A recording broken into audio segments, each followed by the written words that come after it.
सबसे पहले बात करते हैं कोरोना के नए वेरिएंट ओमिक्रॉन की, जिसके बाद दुनिया भर में जो भी देश हैं वो सतर्क हो गए हैं।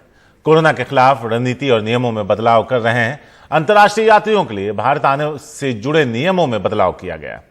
नए गाइडलाइंस आज से लागू हो गए, जिसके चलते अब दिल्ली एयरपोर्ट पर यात्रियों को लंबा इंतजार करना पड़ सकता है। आपको बताते हैं क्या क्या होगा, इसके मुताबिक आप अपनी यात्रा के लिए तैयार हो सकते हैं। जोखिम वाली श्रेणी में रखे गए देशों से आने वाले यात्रियों के लिए टेस्ट अनिवार्य। कोविड टेस्ट का परिणाम आने में 4 से 6 घंटे का वक्त लग सकता है। एट रिस्क श्रेणी वाले देशों से आ रहे यात्रियों के लिए है यह आदेश, दूसरे देशों के लिए पाबंदी नहीं। एट रिस्क श्रेणी वाले देशों में आने वाले यात्रियों को कोई एयरलाइन सूचित करेगा कि दिल्ली पहुंचकर यात्रियों को टेस्टिंग करवानी पड़ेगी। नेगेटिव रिपोर्ट आने पर क्वारंटीन किया जाएगा और टेस्ट में पॉजिटिव आने पर सख्त आइसोलेशन में रखा जाएगा। दिल्ली में आते ही यात्री कोरोना टेस्ट के लिए सैंपल देंगे। इसका खर्चा भी यात्री खुद उठाएंगे। टेस्ट का नतीजा आने तक इंतजार करना होगा एयरपोर्ट पर। टेस्ट में नेगेटिव आने पर 7 दिन होम क्वारंटीन, इसके बाद 8वें दिन फिर से टेस्ट किया जाएगा।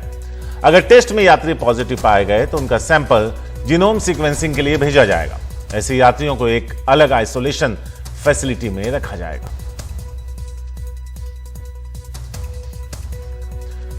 परिमल कुमार हैं हमारे साथ इस बारे में ज्यादा बात करने के लिए। सीधे उनके पास चलते हैं। परिमल, कई सारे कदम और एहतियात बरतने की तैयारी है जो आज से लागू भी होने जा रही है, तो मतलब साफ है कि जो लोग भी एट रिस्क वाले जो देश हैं वहां से अगर हिंदुस्तान तक का सफर करते हैं तो उनका सफर और लंबा होने जा रहा है, क्योंकि जब तक रिपोर्ट नहीं आएगी तब तक उन्हें एयरपोर्ट से बाहर नहीं जाने दिया जाएगा।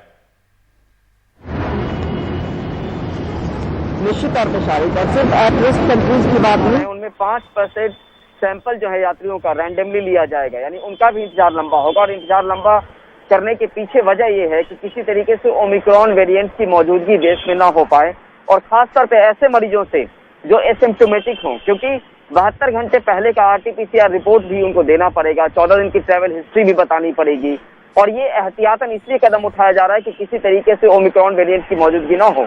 और सिर्फ अंतर्राष्ट्रीय विमानों को ही क्यों लें शारिक, जो देश में टेस्टिंग जिन राज्यों में कम हो रही है या जहां पे क्लस्टर ज्यादा बन रहे हैं, केसेस ज्यादा आ रहे हैं, वहां के सैंपल भी जो अगर पॉजिटिव आते हैं तो उसको जीनोम सीक्वेंसिंग के लिए भेजा जाएगा, क्योंकि जीनोम सीक्वेंसिंग ही वो जरिया है जिसके जरिए ये पता चल सकता है कि ओमिक्रॉन वेरिएंट की मौजूदगी हमारे देश में है या नहीं है। एक तो देश में अंदर में इस तरह की चीजें कवायद का सिलसिला चल रहा है, अंतर्राष्ट्रीय विमानों को लेकर इस तरह की कोशिश चल रही है।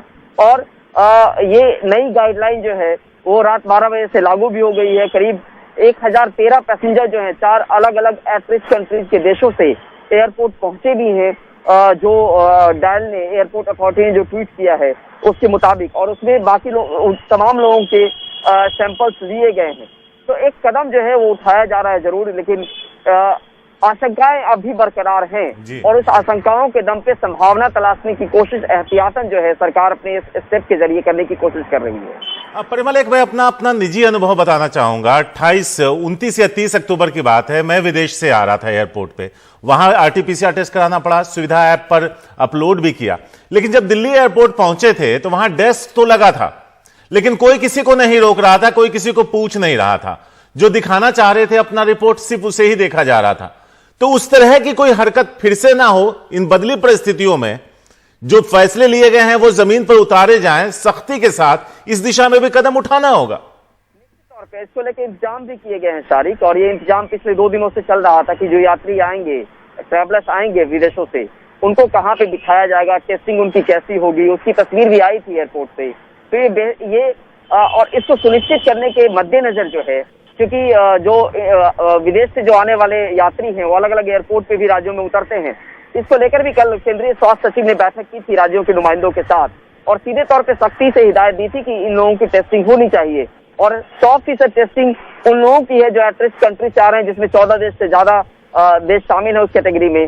बाकी देशों के 5% रैंडम सैंपल भी लिए जाएंगे। लेकिन यही नहीं शारिक, अगर वो घर पर भी हैं निगेटिव होने के बाद, तो स्वास्थ्य मंत्रालय ने सीधे तौर पे कहा है राज्य सरकारों को और जो वहां के एडमिनिस्ट्रेशन है कि फिजिकली मॉनिटरिंग भी हो, यानी घर पे भी जाएं और देखें विदेशी यात्रियों को कि 7 दिन के बाद जब टेस्ट करवाया जा रहा है, अगर वो निगेटिव हैं तो 14 दिन तक इनकी सख्ती से फिजिकल मॉनिटरिंग भी की जाए, यानी उनके घर जाकर भी देखा जाए।